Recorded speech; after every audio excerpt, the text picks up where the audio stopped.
Hi folks, in this story set you are getting into our next literary tradition, moving away from the American Romantic tradition, and that is the tradition of realism and naturalism. Now these are sort of two separate movements, but they're interrelated. So following the Civil War, you have a rise in what's called the realist tradition.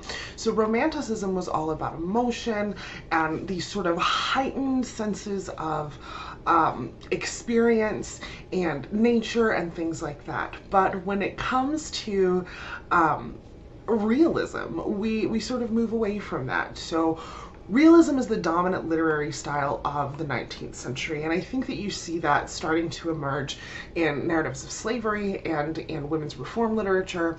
And in this period, we start to have this very true representation of American life in the literature. So William Dean Howells, who is a pioneer of the realist tradition, says that literary realism is, quote, nothing more and nothing less than the truthful treatment of material.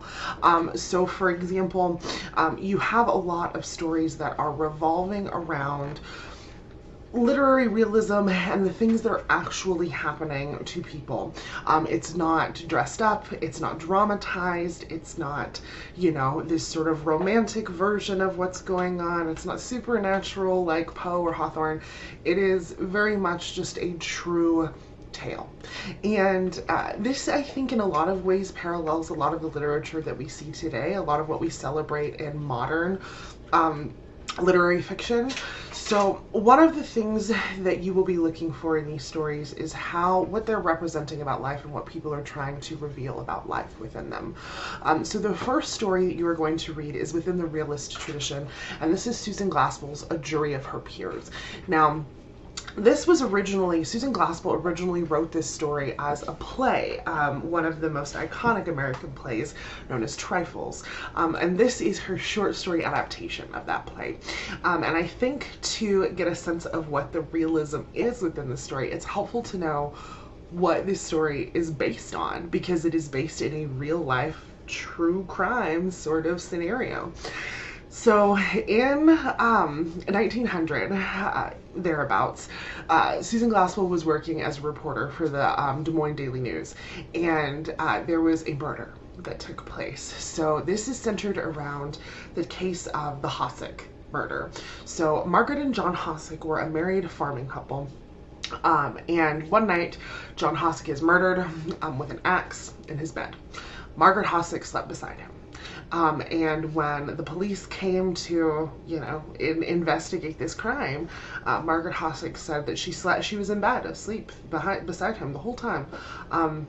Dog didn't even bark. Nobody woke, she didn't wake up through this whole thing. So of course this is a bit suspicious. Over the course of some investigation, they come to find out that Margaret Hossick and her husband were in a very tumultuous relationship. Margaret Hossick had spoke about how he was violent and would get into these fits of rage and sort of limited her interaction with other people. And she actually told one of her neighbors that it would be a gift to her and her children if John Hossick were to die. Now, obviously she is the prime suspect in this murder. And if we're being authentic here, did she do it? Probably. However, the fact of the matter is they had no evidence to suggest who had done what. Margaret Hossick, insisted that she was asleep. There was a bloody axe in their shed, but they lived on a farm and it was just past Thanksgiving, so they didn't know if it was human blood or turkey blood from slaughtering their Thanksgiving turkey. And the thing that really sort of put the nail in Margaret Hossick's coffin is that she was not what society expected her to be. Now, this is a great story to bridge from women's reform literature into the realist tradition, because it's very much speaking to these same ideas that Charlotte Perkins Gilman was writing about. Margaret Hossick was a wife, but she wasn't very distraught about her husband's death, and she was kind of stoic and stone-faced about the whole thing. And she also was not what you would call a pretty demure, sort of sweet wife, which is what the cult of true womanhood expected women to be.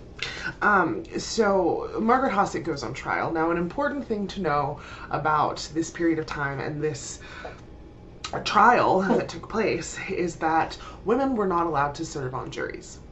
So the title, A Jury of Her Peers, is really important to what the story's overall sort of message is. Margaret Hossick went on trial, and the prosecutors actually sought the death penalty for her. They sought that she should be put in the ground like her husband. Now, the thing about this case and Susan Glaspell was covering this case. You can actually read you can read all of her articles, and I'll share that link with you. It's in a fantastic novel called Midnight Assassin. And Susan Glaspell, initially, the public was very much not on Margaret Hossick's side when she was originally accused, or when she was, initially arrested. By the way, she was arrested at his funeral. But the public was very much not on her side. She was not the type of person that garners a lot of sympathy from the public. And, it was sort of one of those situations where the trial was so sensationalized, and she was so sensationalized that she was guilty from the moment she took, the stand. And so she was tried by a jury of all men, and the fact that she had spoken about their tumultuous marriage was not used as to sort of soften her sentence or as sort of justification for what she probably had done. It was used as motive.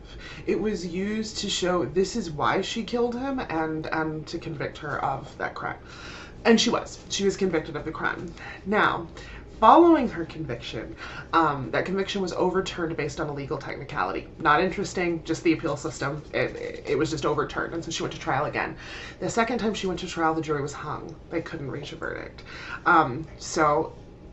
She was essentially set free, awaiting a third trial that never happened. She died a free woman. Now, the mechanics of this case are subject to interpretation, and this again is happening in 1900. There's no DNA evidence. We don't know for sure who killed what, but the fact of the matter is Margaret Hossick probably murdered her husband. But this story is really looking at the real dynamic between men and women, the real challenges of men and women. And what happened is that Susan Glaspell, in her covering of the story, the journalists were invited to go visit the crime scene. And in visiting that crime scene and noticing things like smashed canning jars and things like that, Susan Glaspell softened her opinion of Margaret Hossick. And you can see that in her reporting. And this story, which is not a true story, but it is very much based on a real story in the realist tradition, how this represents that realist tradition based on the Margaret Hossick case.